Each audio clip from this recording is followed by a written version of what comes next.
Recently, there's been quite a bit of discussion about growth rates in various countries.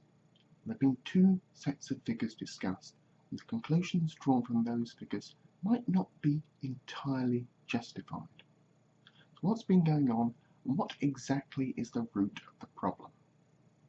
Well, growth rate figures for a particular country are mainly described in two different formats: the annual growth rate and the quarterly growth rate. The first is an estimation based upon the available figures on how much the economy of that country has grown in the previous 12 months, expressed in terms of a percentage. So the value of the economy 12 months ago was 1 billion, and today the economy is valued at 1.1 billion.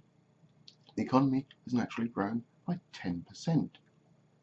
Annual growth rates for economies are quite useful, because a year is a fairly long period, at least when talking about an economy, and fluctuations due to things like strikes, weather events, and even sporting events tend to even out over the period of a year.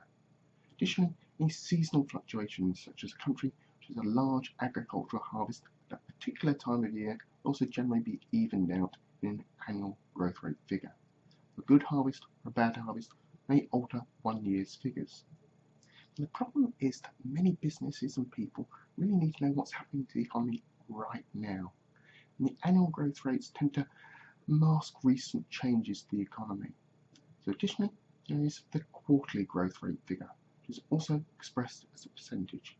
However, the precise meaning of this percentage rating is often overlooked, either deliberately or accidentally.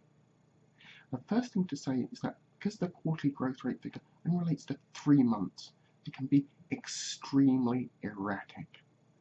Up dramatically one quarter, only to fall back the next. Additionally, because the growth figures are only estimates, smaller sample sizes at 3 months means that they're also subject to greater errors and corrections than the annual figures. However, the critical point about the figures in the quarterly figures is that they're given as annual equivalents. Or what would happen if the growth rate of the quarter was maintained throughout the whole year? This means that a growth rate of 4% in one quarter doesn't mean that in the last 3 months the economy grew by 4%. Instead, a 4% growth rate for a quarter means that those 3 months the economy grew by just 1%. It may seem a little weird. I'll take you through some basic examples. If an economy grew by 4% in the first quarter, another 4% in the second quarter, another 4% in the third quarter, and yet another 4% in the final quarter, the annual growth rate over the period is 4%, not 16%.